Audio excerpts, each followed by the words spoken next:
Hey friends, welcome to Bokeh, a podcast exploring the ever-blurring lines between the personal and business lives of professional photographers. This is your host, Nathan Holritz, and I'm happy that you can join me today in connecting with photographers and entrepreneurs as we discuss photography, business, and, oh yeah, that sometimes messy thing that we call life. This podcast, it's brought to you by Photographers Edit, custom image editing for the wedding and portrait photographer. Just visit photographersedit.com. All right, Bokeh Podcast listeners, thank you so much for joining us for yet another episode. And I'm here with a new friend of mine, Lynsey Weatherspoon. Lynsey, thank you so much for making time for the Bokeh Podcast. Oh, no problem. Thank you for having me. We haven't even started yet. I'm already happy to be here. Well, and honestly, I feel the same way. And I mentioned this to you before we started recording that I truly appreciate you. And we've had so many others that are just kind of willing to just jump in and have these conversations, even if you don't know me that well.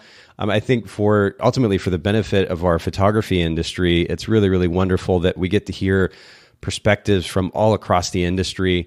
One of the things that I love about our podcast actually is the fact that we're not, a lot of times, whether it's a photography podcast or any other kind of themed podcast, you usually hear from celebrities, right? The people that are most well known. What I love about our podcast is that we're just having conversations with photographers from all across the industry, regardless of fame. And I think that is really appealing to a lot more people and much more relatable to a lot more people. And I like that we don't have to kind of put on a show, if you will. We can just have a conversation. So right. Thank you so much for being willing to do this. And I'm excited to get into what is a relatively new topic. I think we've only, in almost 200 episodes, we've only ever really dealt with this particular topic maybe once or twice before. And so this is kind of fresh for us. And I'm excited to get your perspective because your work on your website is quite lovely. And I'll go ahead and mention this in the outset. For those of you listening in, Lynsey's website, if you haven't had the opportunity to look at it yet, is Lynsey, Lynsey, Weatherspoon, WeatherSpoon.com. And you're going to want to take a look at that, particularly the homepage, because I'm going to allude to that here in a little bit with regards to Lynsey's commercial portrait work, which is really, really lovely. But let's start off like we normally do. And this is something that we've been doing for some time, but I really love it. And I like to find out what our guest's technique or tool for time is. What is something that you do as a business owner to create space or time for yourself? Well, again, thank you again for having me, and thank you so much for the compliments and making sure that, people know how to spell my name when they look for me, because I already know that my first and last name is usually misspelled. So I appreciate you doing that. Oh, 100%. Yeah. But as far as making time for myself, lately, I've just really been in a groove with a lot of work. And I had to ask myself that same question, like, what am I doing to take time for myself outside of the work? Because trust me, I love it, but sometimes you have to step away from it and actually, make sure that you're still being creative, being mindful of not only your physical health, but your mental health as well. So true. Yeah. So what I've lately just been doing is just been resting, catching up on sleep, catching up on reading, making it a point to hang out with my friends and just having like those open and honest conversations about, just how good life is right now, but also being aware that, hey, I need to just kind of step away from what I love just for a little bit to do the other stuff that I love. Like I love bowling. I like hot dogs. Like hot dogs are my thing. And I haven't had a good hot dog in a long time. And that, it's so true. If you ask anybody, they're just like, yep, Lynsey loves hot dogs. As a matter of fact, I had one last night. So it's just like, those little small things that you didn't realize that you missed. Those are the things that I'm reconnecting with right now. So, like I said, just catching up on reading. And quite honestly, I've also had to remove myself from social media and just everything that's going on in the world right now. I think that can be a distraction, and it's also like a heavy load on you at times. So those are the things that I have been managing to do, to recalibrate myself and be aware of, self-awareness and things of that nature. So those are just a few things that I've been doing. Yeah, you mentioned the word mindful there in your response, and I think that's a good summation of one of the significant reasons why we do need to step away. It actually gives us time to be mindful, not to just kind of be reacting to any and everything coming in, but a bit more present, a bit more self-aware, as you were alluding to as well. And I think that's really important. You mentioned bowling. I love to bowl, but I've not ever really been very good at it, except for Wii bowling. Have you ever played bowling on the Wii, Nintendo Wii?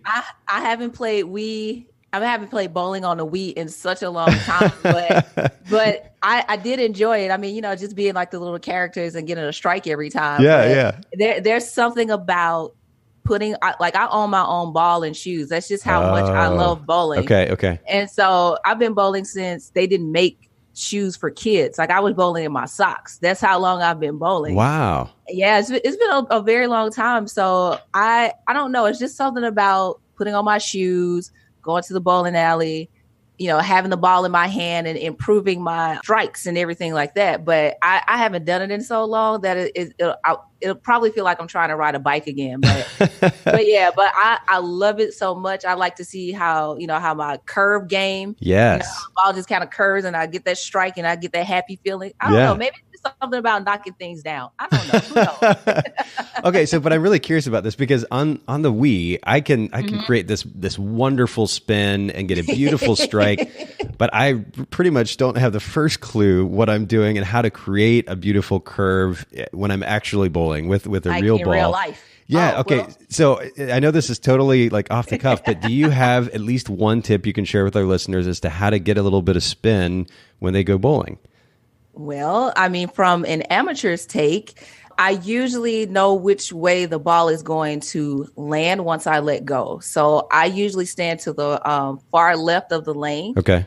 And I never hold the ball with all three fingers. It's only just my middle finger and the one next to it. So I only hold the ball with two fingers. Really? And then yep. And then once I let it go, I think it's the approach too.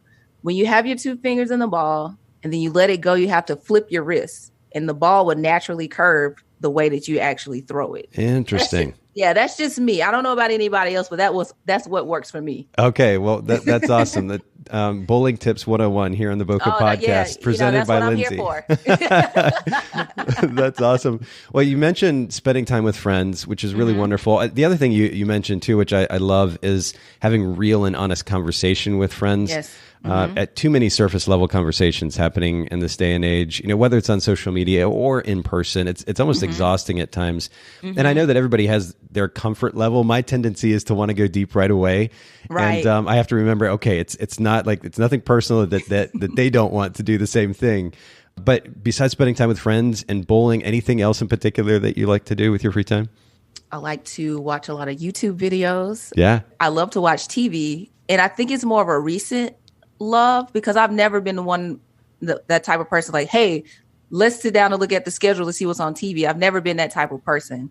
But now that I'm kind of diving into more deeper issues when it comes to my photography, I feel like I have to reconnect myself with like documentaries or movies that have some type of significant meaning. Of course, I don't want anybody to think that I'm just like some dull person. I still watch funny stuff like Bob's Burgers and stuff like that. Just to kind of remove myself from the real stuff. Okay. But, I'm always, putting in the back of my head, back of my mind, like what impact am I going to make on the creative world? So I have to, I seek those movies and televisions that's going to make me think. And it also allows me to think about what my next, upcoming project could potentially be. But yeah, I have a fun side, but I think I just go too deep at times. But and I have to kind of dig myself out of that, because like you, Nathan, you don't want anybody to think they can't have just a regular conversation with you. And I was like, yeah, I am a regular person. But, I'm always thinking, even in the midst of looking at Bob Burgers or American Dad and all of those other type of shows. Yeah. So yeah, I mean, at one point I had went down the rabbit hole looking at the Cleveland show, and I was like, okay, Lynsey, like you got to get out of that just for a second. But yeah, I mean, I look at everything, but I also have that moment where I just want to escape from what's real, and those are my what's not real type shows that I watch. But, I think you mentioned watching YouTube, and to be honest, I actually do quite a bit as well, and for varying reasons. But I think there's something to be said. I mean, I think a lot of people could kind of write off the idea of spending time on YouTube or on Instagram or Facebook or otherwise as just kind of a waste of time. I think there's a certain amount of awareness about culture that is healthy for us as artists and business owners, because it lends perspective to what we're doing. And certainly it can also be a source of entertainment as well. But that's really great. And we're kind of going down this road already, but tell us something random that most people don't know about you. I'm the only child. Okay. I don't think a lot of people know that. Are we going for things that are weird that people don't know about me, or just things in general? Hey, we can just put it all out there. Okay. Well, I can move my ears. I don't think most people can do that. And I mean, it's like one of those involuntary movements. Yeah. It's kind of weird. That is, yeah, because I guess like normally when somebody smiles, it almost naturally pushes their ears back or up, but you could do that without smiling. Yeah, I can do that on my own. You got some extra muscles in there somewhere. Yeah, I don't know what people are going to think about that, but hey, you're getting full Lynsey right now. I love to tinker with things, so I like to break them down and put them back together. Interesting. Do you find that you customize any of your photography gear that way? Oh, no. I won't touch that. It's just things. It's things that I don't mind taking apart and putting back together. Because, this stuff is expensive and I'm not trying to have to buy it again. But I don't think a lot of people, here's something. A lot of people don't know that I can sing. It's just a hidden talent that I don't let everybody know about. Like most of my friends from like high school and middle school, they know that, done plenty of concerts for high school and college. Yeah. But you won't see any of that online anywhere. So yeah. Is there a reason you're trying to hide that? I don't know. I'm still in love with singing, and I sing from time to time at home. Okay. But if someone was to ask me to, I just kind of like freeze up, because I'm also, you probably won't believe me, but I am actually shy. So it takes me a minute to kind of warm up to people. Yeah, I get that. And to express what my other talents are. But yeah, that's one thing that most people are not aware of. Huh. I actually sang in a group in college, a traveling group at that. And I love to sing. One of my favorite things to do, if I can find someone, in fact, my daughter and I, not very long ago, we're doing a little bit of this together at home, but I love to find someone who's got a decent ear and sing a 2-part harmony together. I think it's just absolutely beautiful and so enjoyable. And I can get goosebumps just even making an attempt at it. But I think it's a wonderful craft to develop. And this day and age, there's, I think, less, maybe not quite the significance given to music, whether it's vocal or instrumental. The way that even maybe say 20, 25, 30 years ago, it was as kids were growing up. But I think that's wonderful that you have that talent. You are kind of a deep thinker, it seems. And I'm curious what the most impactful book is that you've read. Oh, the most impactful book I've read has honestly it's a photography book. Okay. And it's called Black Women Photographers. I mean, it's a very simple topic, but it's one that has, pretty much affected my work. Wow. When I think about when I was starting my career, the only Black female photographer I knew was my mom. And, she was one of the only artists that I had direct connection to, because of course she's my mom. But after that, I went on like this hunt for others, and I could not find them. So I started looking for books, and this was the only book that was on the market at the time. It's still sold on Amazon, and it just gave me clarity to know that there were other Black female photographers who were, doing the justice of documenting the world as it was at that time. And so I hold on to that book like it's my Bible. Wow. Because it's shown me other prolific photographers in this category who look like me. And I think that's going to be important going down the road of my career. I want to make sure that, that my work is honestly not in vain, that it has a purpose. And after finding that book, then I know that I'm in good hands. Well, it seems like it would have been a wonderful source of inspiration too. I'm assuming, and I haven't seen this book, we'll make sure to find it and link to it in the show notes, but I'm assuming there was a variety of examples of these various photographers' works there as well that you can find inspiration from. Yeah, and some of them only just have, just their name, and maybe their work was, it may have disappeared just because of archiving purposes. But a few of them definitely have the names of the women who shot, during the Civil War and things of that nature. Wow. So it's just really important to have that, Yes. have that documentation in my library. And it's still a book that I go to from time to time. Oh, that's wonderful. You mentioned though, and I don't think I know I didn't realize this about you. You mentioned your mom as an inspiration. Did she run a photography business? Was she a portrait photographer like yourself?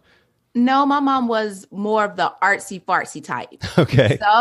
So anything that grabbed her eye, that's what she took pictures of. There are pictures that she took still hanging up at my childhood home. Yeah. So I go back and visit them. There are pictures of her, I want to say her great grandmother. It's either great grandmother or aunt. Oh, wow. And it's like the impact of it definitely inspires the work that I shoot now because, and I'm pretty sure we'll talk about it later on in the show, but I like to shoot pictures of disappearing communities, especially when it deals with those of Black or brown people. Okay. So, dealing with those issues and realizing that there may not be any archival perspective to those communities, I think is really important to, not wait to start things like that. Wow. There's something, well, I'm sure we will, as you mentioned, get into this in a little bit more detail in just a bit, but the opportunity to be able to tell a story through a portrait, it's such a powerful privilege, but the kind of perspective and ultimately the mission, it seems, that you have with regards to why you're taking those portraits, why you're taking the stories is that much more impactful and maybe even obvious in your work. And again, for those of you listening in, do make sure that you go to Lynsey's website, Lynsey, Lynsey, Weatherspoon,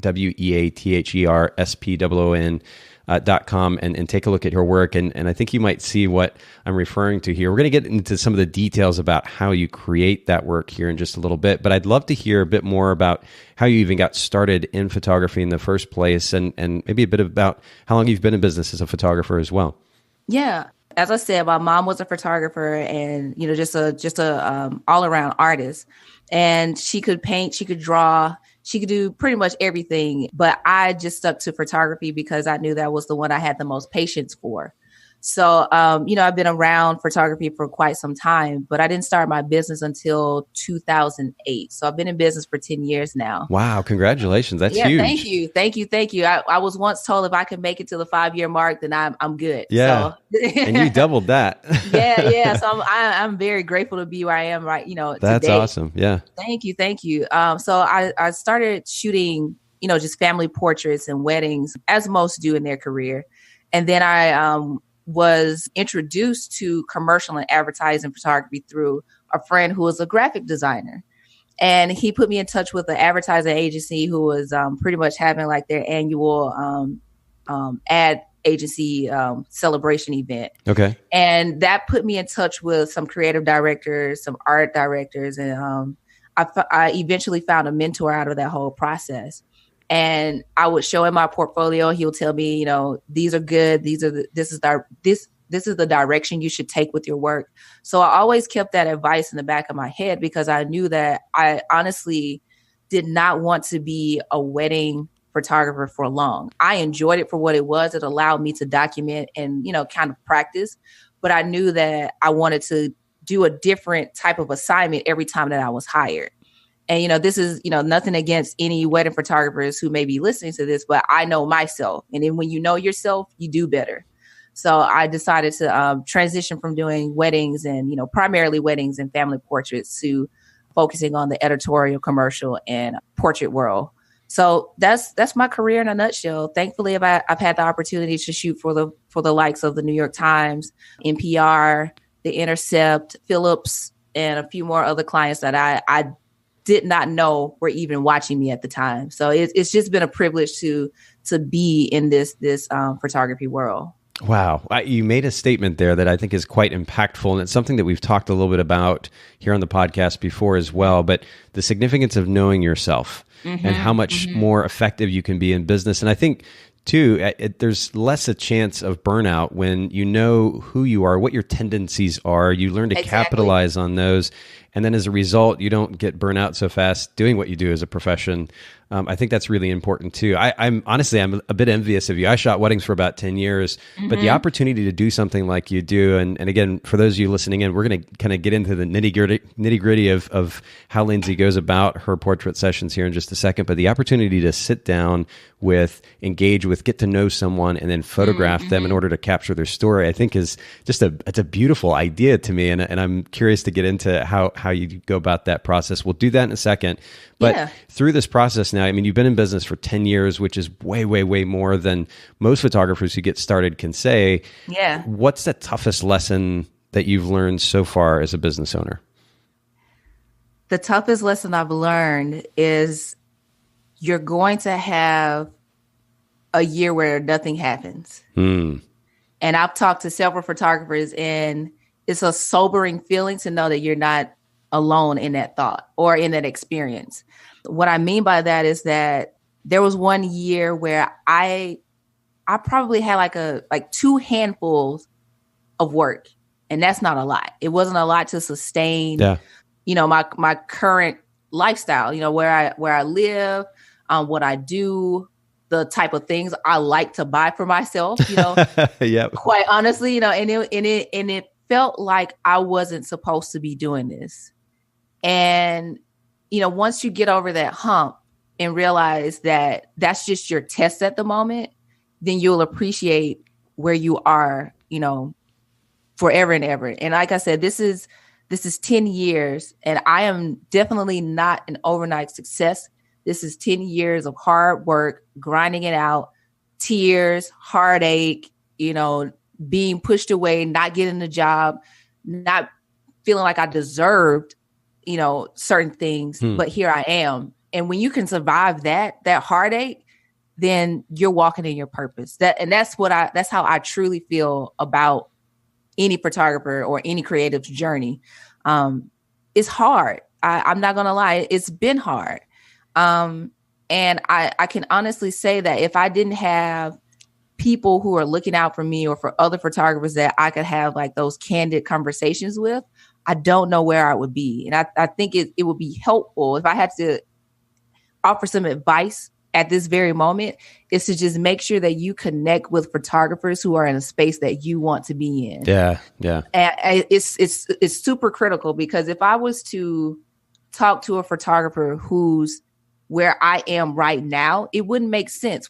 That would be a linear move. I want to talk to someone who's 20 years in the game. Oh, that's good. Right. Who's seen more than me. Yep. Matter of fact, it doesn't even have to be 20 years. It could be 3 years, because 3 years can make a difference. Yeah. And for me, it was 2 years that made a difference. Going from 2016, where I didn't have a lot of work, to where 2018, like I said, I've worked with the New York Times and NPR. I never would have fathomed that those type of people would be calling or emailing me to do assignments for them. So it's just, I would just say, talk to people that are, years beyond you to where you want to be.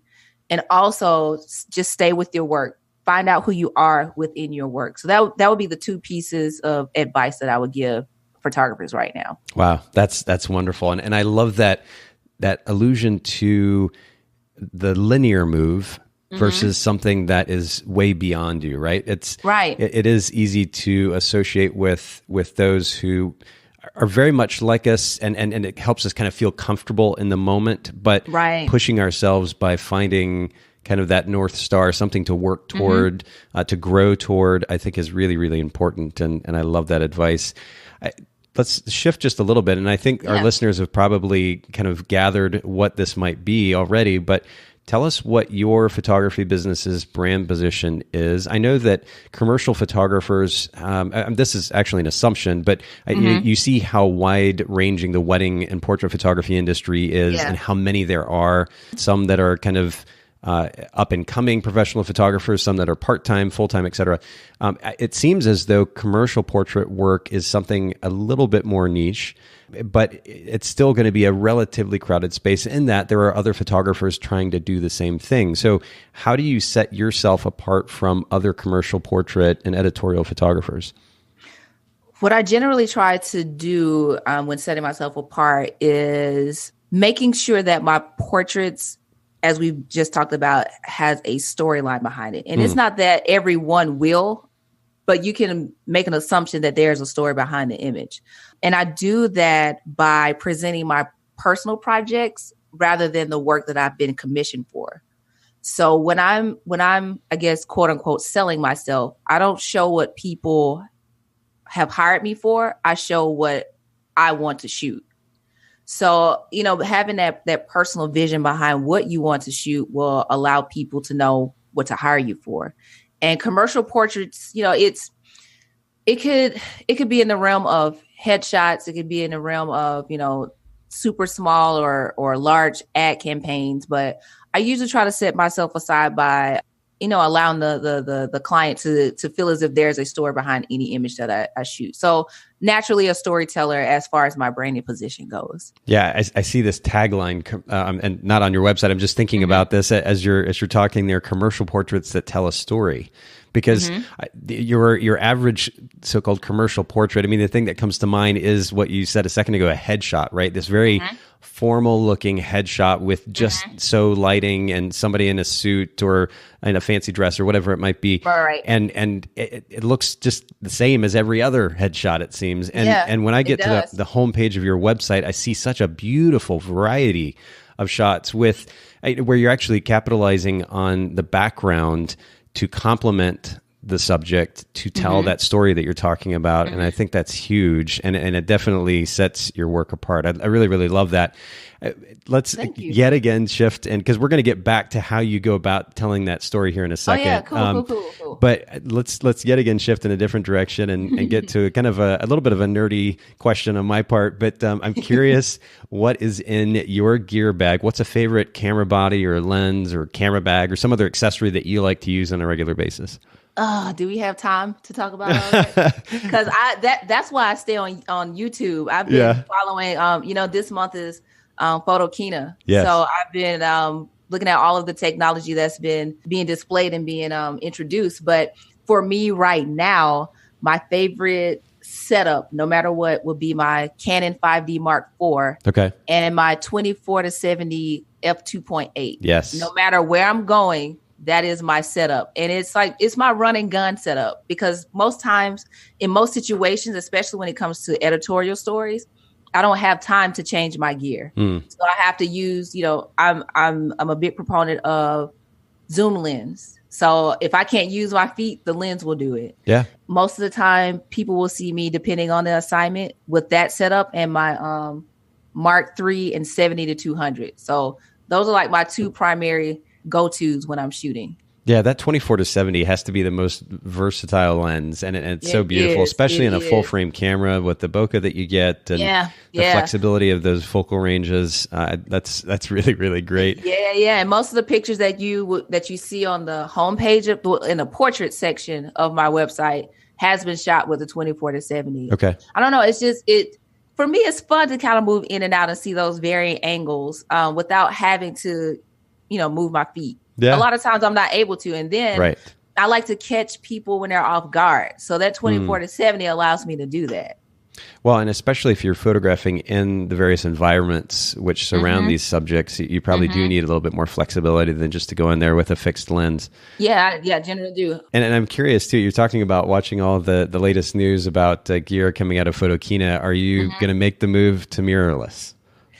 That is a good question. I have been pondering if I'm actually going to try to sell off my Mark III for the EOS R, but I actually have my eye on the Fujifilm GFX R, GS50R. Oh, the new medium format camera. Their rangefinder style medium format. I've always love just like the look and feel of medium format. And now that is at a pseudo affordable price compared to my dream camera, which is a phase one with an 80 millimeter lens. And I think that's around $40,000 or $50,000. We're not gonna go into debt. So that's what I've been looking at. So it's either between the Fujifilm medium format or the EOS R. I don't think a lot of people know that I also shoot video. So I also have that in the back of my mind. I want my gear to be, to go along with what type of stuff that I shoot. So I don't want to always have to buy things. I don't want to always have to rent things. I want to actually have it in my kit and, use things I want to use every day. Yeah, for sure. No, that's really, really good. And you'll have to keep us posted though on that. I'm curious about that Fuji camera. Me too. I've recently, and I've talked about this in the podcast because I just was so enthralled by it, but I was playing with the XT2 from Fuji, which is, I loved it for the form factor. And I shot with relatively larger bodies when I was shooting weddings, Nikon at the time, but the form factor of the XT2, and I think the XT3 just came out not long ago. Yeah, it did. It's so wonderful, and the size of it, and yet it carries enough weight that you can keep your hands steady if you need to get that slower shutter speed shot. Right. But I just really, really was enthralled by it. But I've not actually had the opportunity to take a look at this medium format camera. So I think you should. And I have a few friends who shoot with Fuji. And I've toyed with the idea of switching systems and things of that nature because I'm not old. I'm only 34, but this stuff gets really heavy after like just an hour. It does, yeah. Right. So I'm just thinking about, okay, like I don't want to have these chronic back issues and all that type of stuff. So I think what I will probably do is just wait till Canon's next iteration of their full frame mirrorless cameras. Yes, and then probably go from there. Yeah, I just how you probably had this feeling too. You've invested so much into one system that you just don't want to do anything else. Like I love my Canon gear. I love the colors from it. I love just how robust this gear is. But I'm just not willing to have my gear to depreciate only to switch to something else. So I'm just gonna hold off. And plus, there's nothing wrong with the gear that I have. And that's another thing, another piece of advice I like to add. I feel like a lot of people go down the rabbit hole of YouTube and feel like they have to get everything that every YouTube photographer is using. And what you have is already good enough. Learn that camera inside and out. And when you've maxed out its capabilities, then consider the next camera up, but don't just keep buying stuff just for the sake of it. That's actually that's a good guideline. I don't think I've heard any of our guests put it that way before. When you've maxed out its capabilities, because the reality is most of us probably won't ever max out the capabilities of that gear. So we should be holding on to that for a while. And it's a good point. We really don't need, some of the cameras that I used to shoot with 10 years ago would still be enough now, as long as you're cognizant of the technical aspects of photography, how to use light and exposure and keep an eye on white balance and so forth. Yeah. So the idea that we have to constantly upgrade that gear is a misnomer for sure. I think that's great advice. Now, you talked about the fact that you started kind of in wedding and I think maybe family portrait photography as well early on, but then of course you made the switch to commercial and editorial work. What would you say would be the biggest difference between, say, a portrait of a family or portrait of couple versus these individual portraits for commercial work? That is a good question. Or is there a difference really? It just depends on the photographer. I know that there are family, and I'm thinking more family portraits right now. Matter of fact, it goes for both. If I'm thinking about family portraits and weddings, you have those photographers who are more posers, who like to pose people. Okay. Versus those who will allow just the natural flow of the event go, as it goes. And I think there is a way to kind of use those same photos in a commercial manner. I think of family portraits that just allow people to be themselves in their home. Yeah. And that same image can be used in a commercial manner, let's say for an advertisement, whether it's going to be social media, print, or whatever. I think that people just have to realize that what they have can be used for other segments of photography. So even if you are, let's say, primarily a family or a wedding photographer, there may be someone who needs your type of photography for their commercial product or project. So I think all of us have the capability of being a commercial photographer. It's just who are you talking to that will help you get to that point. Family portraits can still be used in a commercial manner, maybe through stock or maybe through agency work, whatever the case may be. All of us, quite honestly, are commercial photographers. It's just like, how are you using those same images? Yeah. And, how are you considering to sell them to somebody else to use? I hope that makes sense. Well, I think maybe we can sum it up just with the word context, right? Yes, it is. It really is dependent on the context, and maybe we are going to use similar techniques in both scenarios. Right, you really are.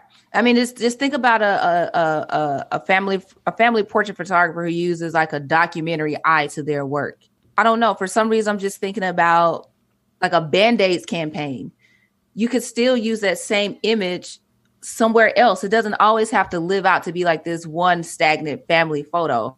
It could be used commercially. It could be used to be advertised something else. So I think just people just need to know that the type of work that they shoot can be profitable elsewhere. And even the style that they shoot in can be profitable elsewhere. Interesting. Yeah. Some other potential revenue streams for the business. That's an interesting talking point. Well, I think one of the things certainly that I'm a huge fan of when it comes to portraiture is this notion of storytelling. And that would, I hope that theme would hold true both in family and couples portrait work as well as commercial portrait photography. Yeah. And I want to get into a bit of how you tell the stories of these subjects the way that you do. And there is such a wonderful variety of portraits on the homepage of your website at lynseyweatherspoon.com. And of course, we'll link to that in the show notes as well. But on your About page, there's an interesting quote. It says, as a portraitist, Lynsey can see where people sitting for her have come from and where they are going. Using her experience as a public speaking instructor, Lynsey enjoys helping others face their fears to make presentations and tell their own stories. So I'm curious if you'll kind of explain a little bit about the process and what you mean by this quote, how you help the subjects relax and, just relax enough really to tell the story.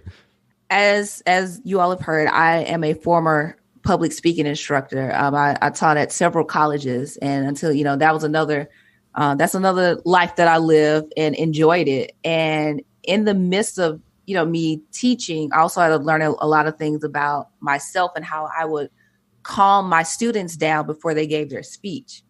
What I typically do is it's just I've always been a listener, and when people are willing to talk, you just have to be quiet and allow them to, pretty much chill out themselves. They don't realize that they're relaxing. Yeah. But when you are responding with like a caring heart and emotion behind it, people will give you what you want.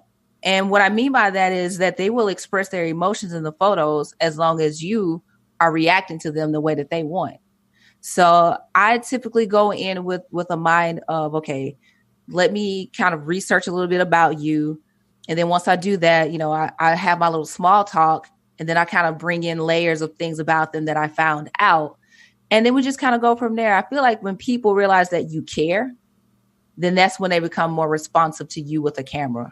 Because if you think about it, when people see a camera, they're instantly just like, oh no, I have to smile for these pictures. Like, no, I want you to truly be yourself in the moment. I want you to give me just what you're willing to give. Don't give me, what the magazine is asking for. Be you. And that's pretty much it. I mean, I feel like I've done it so much that I don't even realize that I'm doing it now. So a couple of things there that come to mind, though, as you're describing that. So first of all, you expressed the significance of caring for other people. And I like this. This has been kind of a theme, if you will, on the podcast as of late, this focus outward versus inward, this idea that we are, as artists, as so-called artist types, photographers, it's easy to get carried away with our ego and what we want out of a session and this so-called really art that we're trying to create.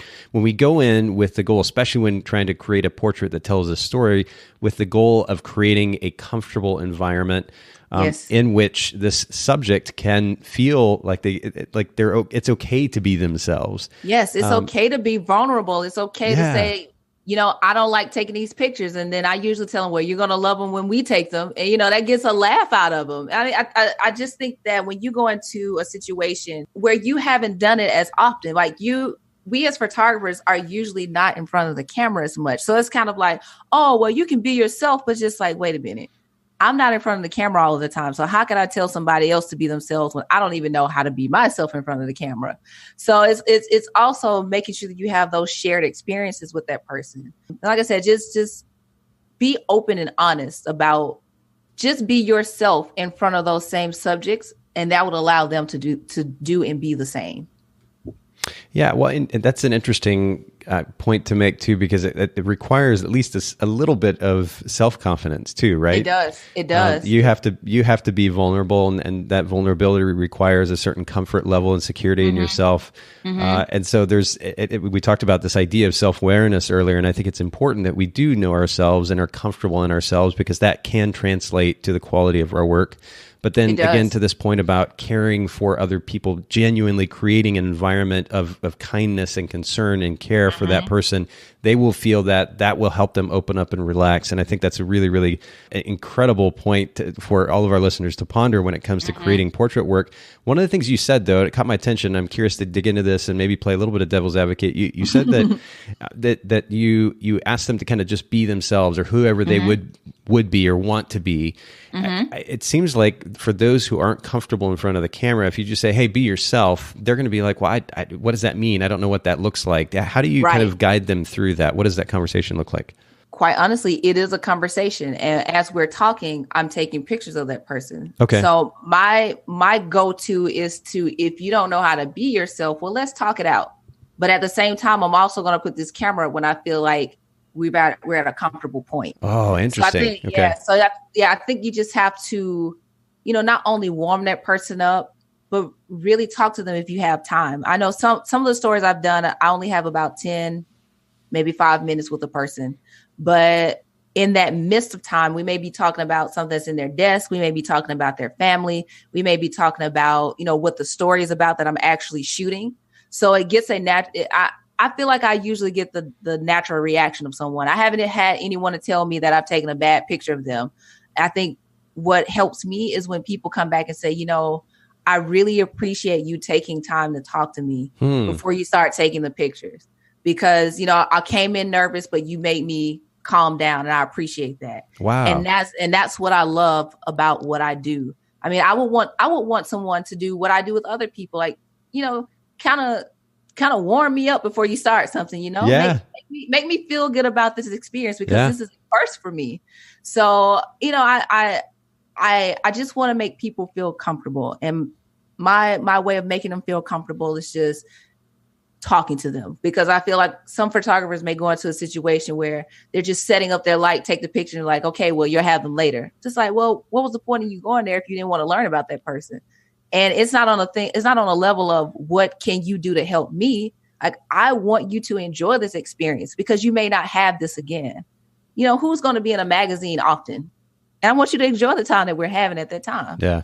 Well, you mentioned the word experience. You really are truly working at creating a positive experience for that subject then. And again, that takes the focus off of you and makes it about them. And I think myself included, we could all stand to do a bit more of that when it comes to the way that we run our businesses.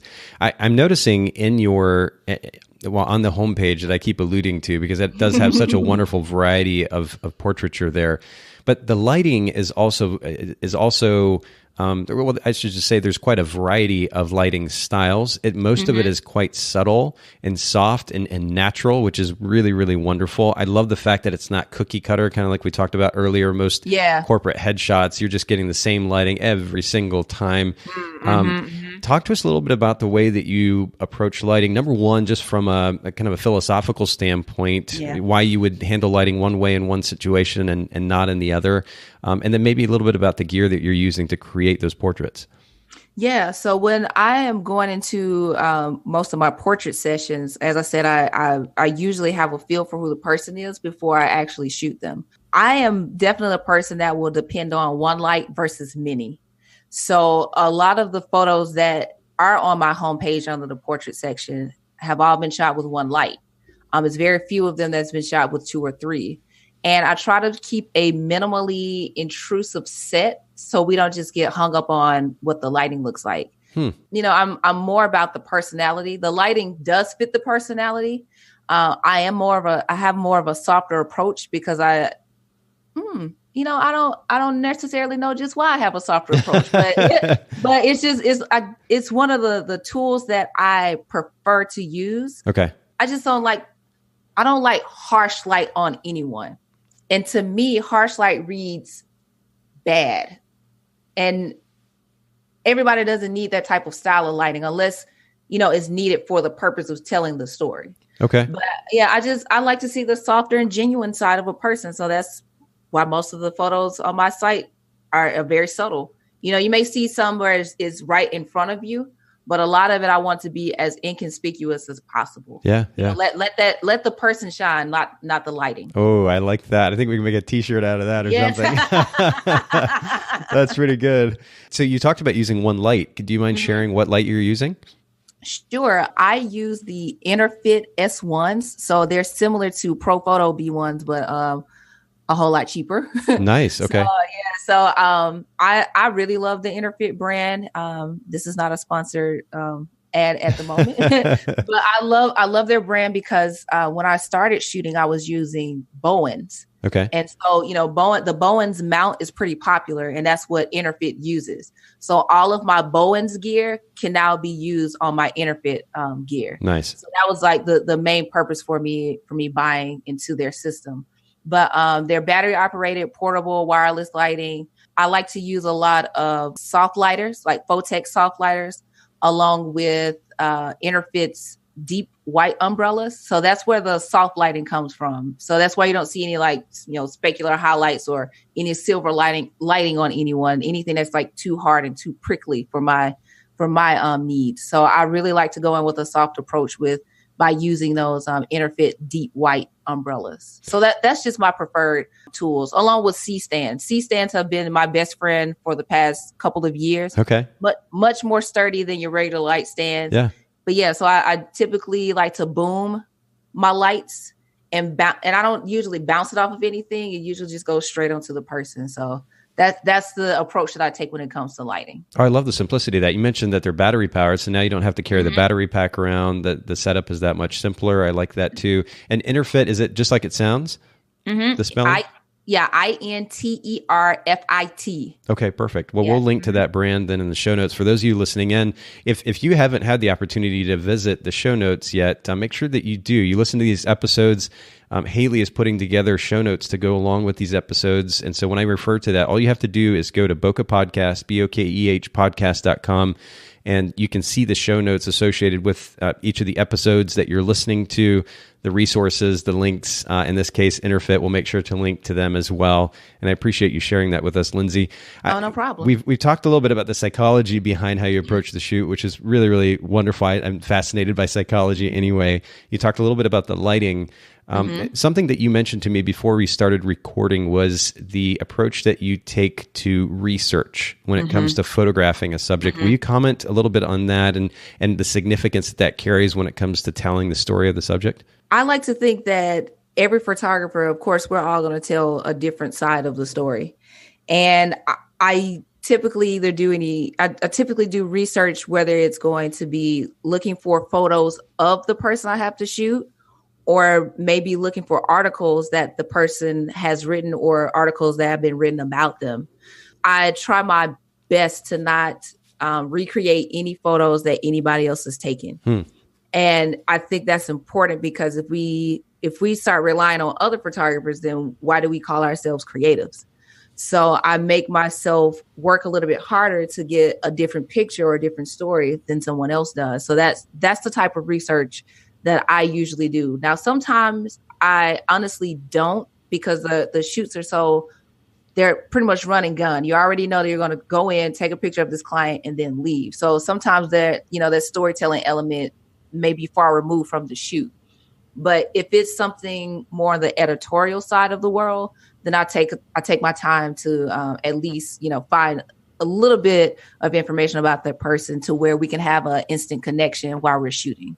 And that actually happened on a recent shoot for NPR about about a new museum that's in Montgomery. So, and I'll make sure I can tell you all about that story. But Brian Stevenson, who's part of the Equal Justice Initiative in Montgomery, Alabama, he's an extremely popular man. And I actually had a friend of mine who shot him for a story for the National Geographic. Wow. So I was excited for him to shoot him, but I was just like, you know what? Let me do my homework and let me look at all of the pictures that were taken of Brian Stevenson. And I looked at all of them. I said, you know what? I'm going to try to make a better photo. And I was happy with the result that I came up with. Matter of fact, the editors at NPR were happy with the result. And another thing that came out of that photo was that Afar magazine reached out to use that same portrait of Bryan Stevenson.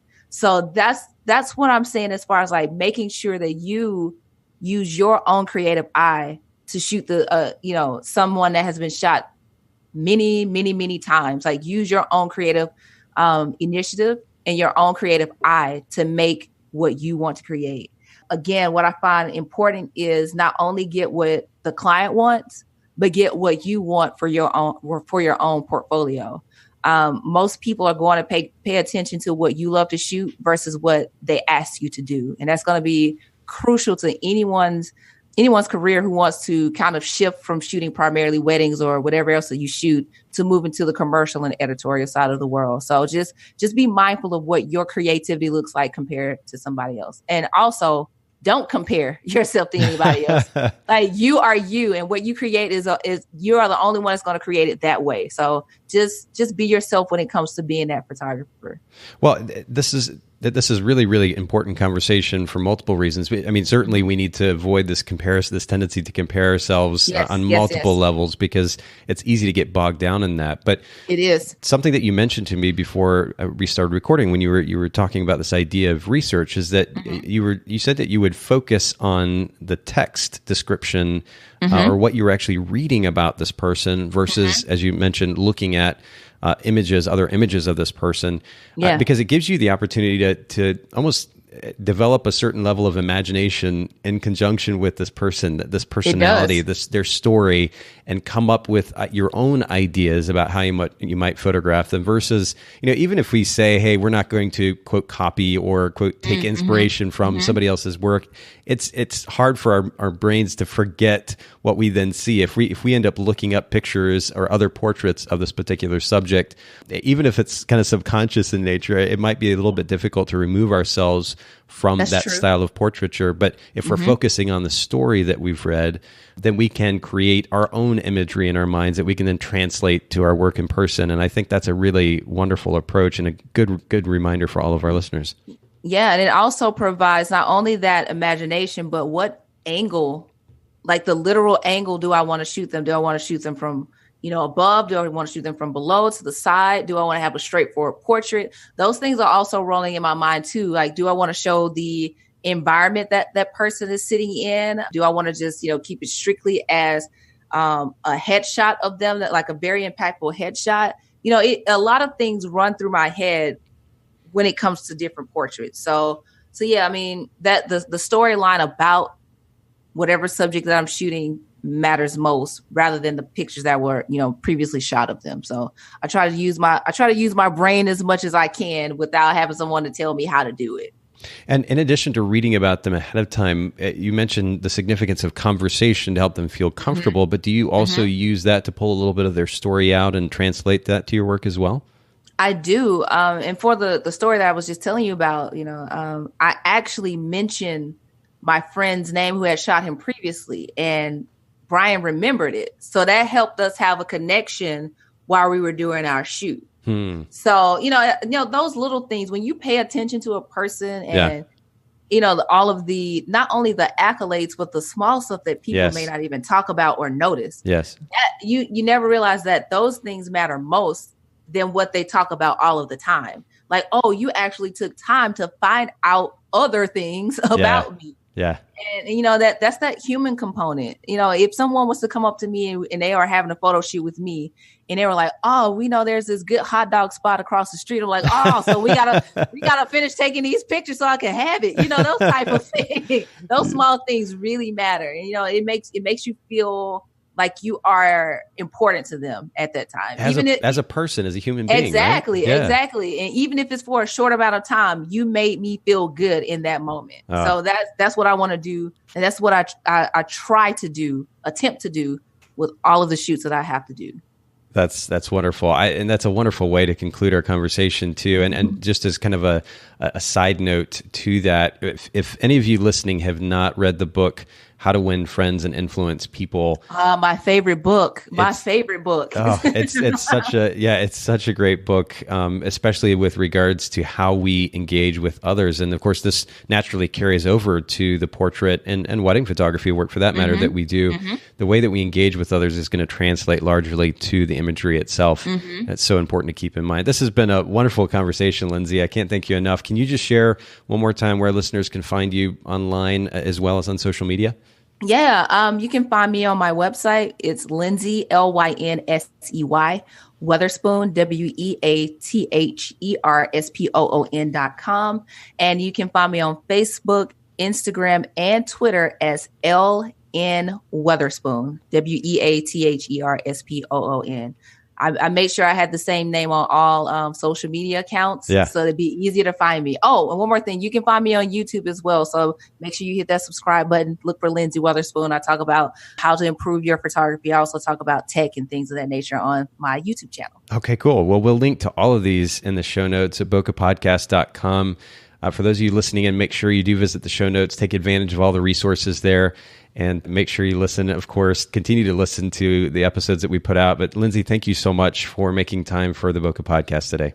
Oh, no problem. Thank you for having me. And if I could just say one thing before we leave, and what I usually tell people is just keep shooting. No matter what, just keep shooting. I love it. Thanks so much, Lynsey.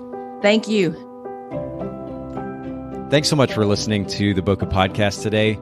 Will you let us know what you think by leaving a review of the podcast in iTunes or maybe in the Apple Podcast app? And I'd love to hear from you personally with your thoughts about the podcast, maybe suggestions about future topics and guests for the show.